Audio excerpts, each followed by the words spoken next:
Hey, what's up guys? It's Randy Rektor and welcome back to another video. Happy October. I've got the pumpkin spice rockin'. We're super basic today. And figured we'd do a really simple sound bag build. This is my first time with an actual professional sound bag, so I'm pretty excited about this. I wanted something to house my MixPre-6, and I have a couple gigs coming up. I didn't want to just leave this guy on a table, so I thought, you know, it's time to take the plunge, get an actual sound bag, and I thought I'd bring you along for the journey of building this thing out. And once we get it all set up, ready to go, we'll go out and do some sound effects recording and put the MixPre-6 through its paces. So the bag that I picked for my MixPre-6 is the Orca OR-27. It's a pretty small sound bag. It's really quite compact and there isn't a ton of additional features with this guy. On the back of my MixPre, I have the NP battery sled that holds 2 NP batteries. You can get the one where it holds them this direction, which is a little bit more slim. I took a chance on the deeper one, kind of worried that it would be too tall for the bag, but it's actually pretty decent. So if I snap this on here, you can see even with this on, it still fits in quite well. And you can see it just protrudes at the top a tiny little bit, but the knobs are still below the surface, so it's not too much of a big deal. So these are 7.2 volts and 2,900 milliamp hours. What's great is if you have the thin ones, it's almost the same profile as the MixPre, but if you got the big chunky ones, they are gonna stick out on either side, so something to consider. But I tested this, I put phantom power on channel 1 and I recorded all 6 channels, and I was able to record for 7 hours and 45 minutes off of these 2 batteries, which is pretty insane. Okay, but let's take a look inside of this bag. So this again is the Orca OR-27. I'll put a link down below so you can see what that's like, but it comes with a few things. So I'll just kind of take this apart so you can see. So it came with these 2 foam thingies, little divider strips that you can use. It came with this one, which is like a divider plate that you can Velcro things to. Also, it has these nylon straps, so you could strap in some wireless units, wireless packs, and that just fits like that. Some risers. These are basically little foam risers that you can use to put at the bottom of the bag. So depending on what mixer you're using in this bag, you might need these risers just to lift the mixer up a little bit. So the first thing you'll notice about these bags and what's awesome about them, you can actually open these right up to basically this like skeleton frame. And this is like a metal frame. These are metal bars. They're quite sturdy. So let's go ahead and drop this guy in. I've also seen some other people put Velcro here and just stick it to the side of the bag, which I think might actually be one of the best options. So because I don't have any wireless units, I can actually just build out these foam inserts here. And what we're gonna do is just stick these together, make a little wall here, and I'm gonna plop this in to fill the whole bag like this, squeeze it so it's nice and tight. And that's pretty snug. Like, I guess the mixer's still sliding around a little bit. So let's go ahead and grab an XLR and we'll plug it into the side. And I wanna just have a little bit coming out and then use another XLR to tap into that one. So let me grab those cables. I don't need 5 feet, but this is the shortest XLR that I think I have. So we're gonna go ahead and use this. So as I mentioned, I want a little tiny bit to hang out the side. And because this is channel 1, I'm gonna go ahead and take this in here and plug this into channel 1. Like so.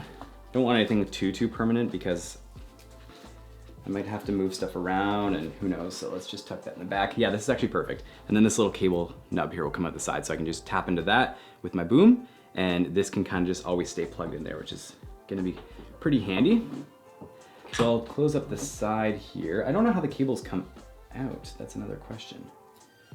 I guess just out the top. Yeah, I think that has to be because they have to zip up. So let's go ahead and attach that. That kind of works like that. This, you'll notice like this mixer is still sliding around, which is kind of annoying. The cable actually over here is holding it in place really nicely. So maybe if I have more cables on this side coming out, it'll kind of just hold itself there. We'll see. So this side here, this front flap, I have no need for this, but I do have some stuff that I want to bring into this opening here. And that's gonna be some extra batteries. I've got this little tray that I bring with me. This tray is actually kind of handy because you can do like new batteries on one side and used on the other, so you can see. So I'll go ahead and throw that in there. I carry some of this stuff here, which is basically like medical tape. It's kind of the stuff that you'd find in like a drugstore or something like that. Like bandage tape almost, but it's pretty delicate on the skin, so that's why I carry that with me. And lastly, I do want somewhere to put this guy. This is my little Zoom recorder. It's kind of a little junky thing. It doesn't work very well. It's not that great, but it's kind of nice to have stereo recording because I'm gonna go do some recording and my boom is only mono. So it's nice to have stereo if I want to record like nature or creeks or I don't know, things where a mono source doesn't really just do it too much justice. This is just nice to set up like on a rock somewhere and have it rolling. So this is a good test to see if I can fit that in there. Yeah, that fits. Cool. Well, that's nice. And these straps right here are to hold your boom. When you're not using your boom, you can kind of strap it in here. And again, if you guys have a way to hold this mixer in without using these front facing rings here, I would love to use the ones on the back, but I don't see a mounting point in here where I'd be able to mount them to anything. Like if I open this up, ideally we'd be grabbing these things, this hook here, and mounting it to the bottom of the bag somehow. And that way it just keeps it snug. It doesn't let it fall upward towards me here. Oh, I should also show you, it comes with one of these, nice shoulder strap. It's like a padded thing.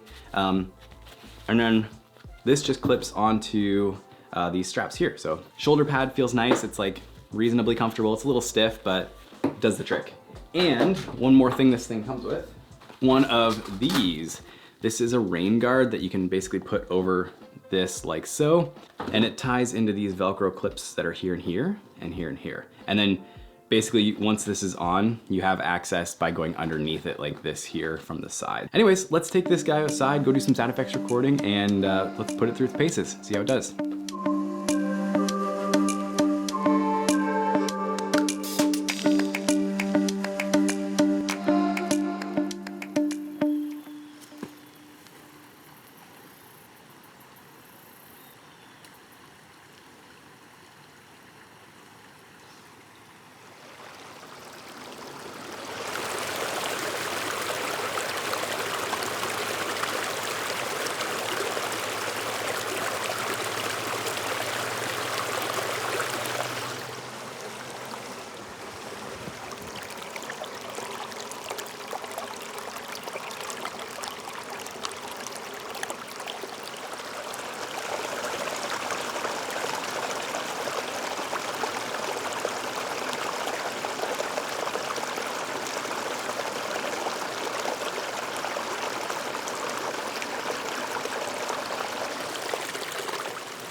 Oh, jeez.